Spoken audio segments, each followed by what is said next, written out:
Hay dudas al mencionar que Cruz Azul es uno de los clubes más importantes dentro del fútbol mexicano. Los trofeos que se observan en las vitrinas lo posicionan como uno de los más ganadores a la vez. 9 títulos de Liga MX y 6 en la Conca Champions sustentan ese legado. A lo largo de la historia del club han pasado por el banquillo grandes entrenadores, pero pocos han dejado una huella tan profunda como Luis Fernando Tena, un símbolo cementero gracias a sus pasos por la Noria. El mexicano dirigió a la máquina en 4 etapas, y bajo su guía conquistaron el Torneo de Invierno 1997, la Copa de Campeones de la CONCACAF en 1996 y 1997 y la Liga de Campeones de la CONCACAF en 2014. También dejó huella a nivel de selecciones al conseguir la medalla de oro tras vencer a Brasil en la final de los Juegos Olímpicos de Londres 2012 con la selección mexicana sub-23. A pesar de esto, su paso por la selección de México mayor fue breve y sin la oportunidad de dirigir torneos como la Copa Oro. En 2025, Tena tendrá su primera oportunidad en dicho certamen, pero al frente de la selección de Guatemala. Es que lograron remontar la serie ante Guyana con un contundente 2-0 en casa tras caer 3-2 en la ida, y así el histórico entrenador cementero podrá tachar el estar en el certamen más importante de CONCACAF a nivel de selecciones de su lista de pendientes. ¿Cuándo se juega la Copa de Oro 2025? La Copa Oro 2025 se disputará en Estados Unidos y Canadá entre el 14 de junio al 6 de julio del presente año. En esta ocasión son 16 las selecciones nacionales, 15 de CONCACAF y Arabia Saudita como invitado. Si bien el sorteo para definir los grupos y calendarios será el 10 de abril, México ya conoce cuál zona integrará y la fecha del debut como actual campeón. Será cabeza de serie del Grupo A y jugará el partido inaugural el 14 de junio con sede a confirmar. La salida inesperada de Martín Anselmi le permitió a Vicente Sánchez hacerse cargo del primer equipo de Cruz Azul hasta el final de temporada. Si bien es cierto que ganar la 10ª Liga MX o la 7ª Conca Champions le aseguraría quedarse con el cargo para lo que resta del 2025, es algo complicado de lograr. Por lo tanto, Iván Alonso está en la búsqueda de un entrenador para que llegue de cara al segundo semestre del año. Lo concreto es que la decisión de que Vicente Sánchez se quede hasta el final del Clausura 2025 la tomó Víctor Velázquez, quien confió en él para darle una oportunidad. A pesar de que los resultados del uruguayo han sido muy positivos, todavía tiene objetivos difíciles de conseguir. Ante esto, dos nombres han tomado mucha fuerza alrededor de la máquina, Guillermo Almada y Gabriel Milito. Aún así, hay dos problemas muy importantes con estos protagonistas. Mientras sacar al uruguayo de Pachuca costaría alrededor de 7.5 millones de dólares, el argentino no tiene experiencia en la Liga MX. Es verdad que Milito tiene un perfil muy similar al de Martín Anselmi, pero su carrera ha sido mucho más irregular. Aunque llevó a Atlético Mineiro a la final de la Copa Libertadores 2024, en el torneo brasileño apenas logró entrar a puestos de Copa Sudamericana. Es por eso que lo despidieron. Según informó Rubén Rodríguez, tanto Cruz Azul como Chivas tienen planeado estar muy atentos a lo que suceda una vez que finalice el Clausura 2025. Además de que hay varios entrenadores de jerarquía que terminan sus contratos, hay otros que dejarían sus puestos por malos resultados. Algunos de los casos con los que ya se pueden especular son los de Martín de Michelis, Juan Carlos Osorio o Gustavo Lema. La ventaja que tendría esta clase de entrenador es que tienen experiencia en el fútbol mexicano. La realidad es que varias opciones aparecieron en Cruz Azul ante la inesperada salida de Martín Anselmi. Uno de los nombres favoritos de la directiva era Efraín Juárez, pero no se aceleró por él y terminó firmando con Pumas. En la misma línea, Belko Paunovic es otro técnico de jerarquía que se quedó sin trabajo hace unas semanas, pero rápidamente llegó a un acuerdo con Grupo Pachuca para llegar al Real Oviedo. Por otro lado, Renato Paiva había sido considerado por Iván Alonso debido a que en Toluca realizó un gran trabajo a pesar de que no cumplió las expectativas en la liguilla. Sin embargo, el portugués fue contratado por un Botafogo que viene de ganar la Copa Libertadores. Las variantes que fueron descartadas por un tema de perfil serían Jaime Lozano y Diego Alonso, familiar del directivo deportivo. Cruz Azul ya mira con atención el próximo mercado de fichajes en donde diferentes nombres aparecen en la órbita para ponerse la playera celeste. Entre ellos aparecen Roberto Alvarado, César Montes o Luis Chávez, por ejemplo, más allá de lo que pueda pasar con Vicente Sánchez y su cargo de entrenador. Sin embargo, hay un puesto dentro del plantel profesional que sigue generando dudas, el de centrodelantero, con Ángel Sepúlveda renovado hasta 2027 y demostrando un nivel superlativo, tanto Georgios Giakoumakis como Gabriel Toro Fernández corren por detrás suyo, aunque el griego todavía más. Mientras que el uruguayo hizo algunos goles importantes en lo que va del semestre, el ex Atlanta United se la pasó más en la enfermería que dentro del campo de juego, en donde solo pudo marcar 2 goles en 2025, y al ocupar una plaza de jugador extranjero, su salida empezó a sonar fuerte. Pero ¿quién lo reemplaza? Según pudo revelar el periodista Aratuba en su cuenta personal de X, Luis Javier Suárez estaría dentro de las posibilidades que maneja Cruz Azul para el segundo semestre del año. El colombiano milita en las filas del Almería en la Segunda División de España y es considerado por Néstor Lorenzo en su seleccionado. Suárez tiene unas estadísticas espectaculares en la temporada 2024-25 en donde jugó 35 partidos, marcó 23 goles y repartió 6 asistencias. El delantero cafetero tiene contrato con el conjunto español hasta junio de 2029, por lo que la máquina debería tentarlo considerablemente para sumarlo. Tras irrumpir en el Leones de su país, el atacante de 27 años tuvo destacados pasos por Granada, Real Valladolid, Nastic de Tarragona, Real Zaragoza y Olympique de Marsella, hasta llegar a la Almería actualmente. A lo largo de su carrera anotó 92 goles y tiene cuerda para bastante tiempo más. La cantera de Cruz Azul está emergiendo a grandes valores para el primer equipo, lo que evita la inversión millonaria de dinero en algunas ocasiones. Una de sus últimas y grandes apariciones fue la de Rodrigo Huescas, quien se destacó por su velocidad y capacidad de regate en el 1 versus 1, pero también con dotes defensivos.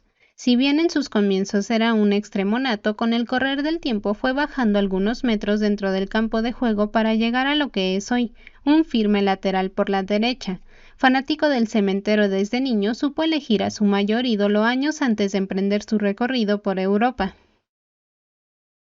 Durante una entrevista con la Liga MX en 2023, Huescas confesó que siempre admiró a Cristian Jiménez, campeón de la Conca Champions en 2014 y quien ha jugado cientos de partidos en el primer equipo. Si bien el Chaco jugaba como volante creativo en los últimos metros, el canterano se identificó con él. Mi ídolo acá siempre fue Chaco Jiménez, siempre fue mi top. Me gustó mucho su forma de jugar, tenía muy buena visión, buena técnica, buena pegada. En ese momento en mi proceso de formación jugué en varias posiciones, pero siempre destaqué más como delantero, y Chaco te jugaba de interior, de 10, de extremo, y así fue mi caso en fuerzas básicas, recordó. En julio del 2024, el argentino dejó en claro que no le gustó el modo en cómo Huescas se marchó a Copenhague. No estoy de acuerdo con las formas de Rodrigo Huescas, yo tampoco como club me voy a quedar callado, pero recibiste $2 millones y no es malo, y dentro de lo que cabe cubre todo el proceso que tuvo en formación, explicó el Chaco en Fox Sports. Cruz Azul comienza a pensar en el próximo mercado de pases. Aunque cuenta con una de las mejores plantillas de toda la Liga MX, la directiva e Iván Alonso no bajan la guardia, con la intención de seguir fortaleciendo su plantel con fichajes estratégicos que eleven aún más el nivel del equipo, especialmente ante la posibilidad de algunas salidas importantes en el verano. En ese contexto, uno de los grandes deseos de la directiva cementera sigue siendo poder concretar el regreso de Roberto Alvarado. Desde la llegada del uruguayo como director deportivo, Cruz Azul ha intentado repatriarlo en cuanta ocasión posible hubo, convencido de que su calidad y características serían un complemento perfecto para el proyecto que buscan consolidar en la Noria. Pero el panorama actual muestra un cambio clave. Esta vez el Piojo Alvarado sí estaría dispuesto a escuchar ofertas. El atacante renovó contrato recientemente con Chivas, pero la inestabilidad deportiva y la falta de un proyecto sólido lo habrían llevado a considerar seriamente la opción de emigrar. Allí es donde aparece la chance de volver a vestir los colores de Cruz Azul. Una de las estrellas de la Liga MX es Kelvin Mier, quien enamoró por completo a todo Cruz Azul con sus grandes atajadas y con su estilo de juego llamativo. Si bien es cierto que en el Clausura 2025 ha tenido algunos errores, no hay dudas de que el colombiano es un portero de jerarquía. A sus 24 años se consolidó en una de las porterías más difíciles de todo el continente y se ha ganado un nombre en el fútbol mexicano. Bajo este contexto, el público colombiano le ha reclamado en varias ocasiones a Néstor Lorenzo la decisión de no darle la oportunidad de atajar con el primer equipo. Aunque está claro que su portero titular es Camilo Vargas, resulta llamativo que ni siquiera sea convocado. Su lugar en la última fecha FIFA fue ocupado por Álvaro Montero y David Ospina. Es verdad que el seleccionado cafetero tuvo una enorme Copa América el año pasado, pero en las eliminatorias la historia es diferente. Lo cierto es que Colombia empató de local frente a Paraguay luego de haber sacado una ventaja de 2 goles. Este era un partido clave porque un triunfo los hubiera colocado en la parte alta de la tabla, mientras que luego del empate quedó en sexta posición y peligrando con el repechaje. El más criticado tras el resultado fue Camilo Vargas, quien cometió un error grosero que le permitió a Junior Alonso marcar el descuento. Después no pudo detener el disparo de Julio Enciso para la igualdad. El panorama no es favorable para una selección de Colombia que ha sido muy irregular en los últimos meses y que tiene a jugadores que bajaron su nivel. La continuidad de Néstor Lorenzo está pendiendo de un hilo y se esperan varios cambios en el equipo nacional. Ante este panorama, crece la posibilidad de que Kevin Mier comience a tener más protagonismo representando a su país. En el gol de Paraguay frente a la selección Colombia, fallan Camilo Vargas con su salida y Daniel Muñoz que se le pierde la marca. No se puede recibir un gol así cuando ya se va a acabar el tiempo. Más allá de que Kevin Mier tuvo bastantes partidos en las divisiones inferiores de la selección de Colombia, todavía no debutó con la mayor. Esto significa que todavía no está bloqueado para otros países, por lo que se empezó a especular muy fuerte con una posible convocatoria a la selección mexicana. Sobre todo porque Javier Aguirre ha cambiado bastante en ese puesto a pesar de que Luis Ángel Malagón tuvo una excelente Nations League. No obstante, Adrián Esparzoteo confirmó que se trata de humo, ya que se requiere mucho tiempo para que eso suceda. En primer lugar, Kevin Mier necesitaría cumplir con los requisitos para recibir la naturalización, cuestión que requeriría años residiendo en México. Asimismo, teniendo en cuenta que es probable que en el corto plazo termine dando el salto a Europa, es casi imposible que pueda ser habilitado para jugar con el Tri.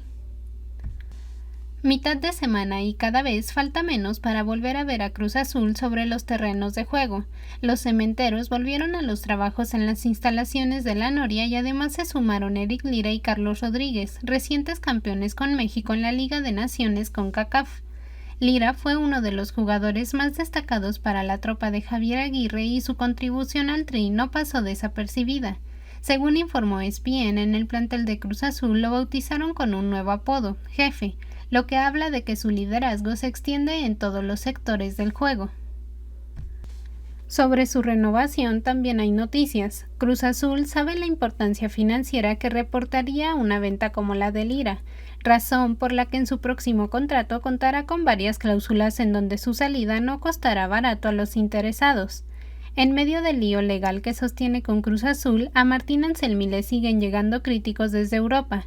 Esta vez fue Jorge Jesús, sempiterno entrenador de ese país. No quiero quitarle el título al Porto, pero por lo que veo, Benfica y Sporting tienen más calidad individual en este momento, comentó el director técnico. Cruz Azul se mide el próximo sábado contra Chivas de Guadalajara en la vuelta del Clausura 2025. Una de las dudas para ese duelo es Giorgos Giakoumakis, quien sufre dolencias desde hace semanas. Sin embargo, el griego no está del todo descartado para el partido contra el rebaño. Si bien la comisión disciplinaria prohibió a Chivas jugar con público en la fecha 13 como respuesta a los hechos que sucedieron en el Clásico Nacional contra el Club América, un rebate de los rojiblancos habría calado hondo en la comisión y ahora jugarían con un aforo del 50% contra los cementeros. Raúl Jiménez fue uno de los grandes enemigos de Cruz Azul durante su estadía en América y ahora también con la rivalidad interna que mantiene con Santi Jiménez en la selección mexicana. Sin embargo, no todos recuerdan que el delantero pudo ser jugador cementero e incluso se identificaba con los colores celestes.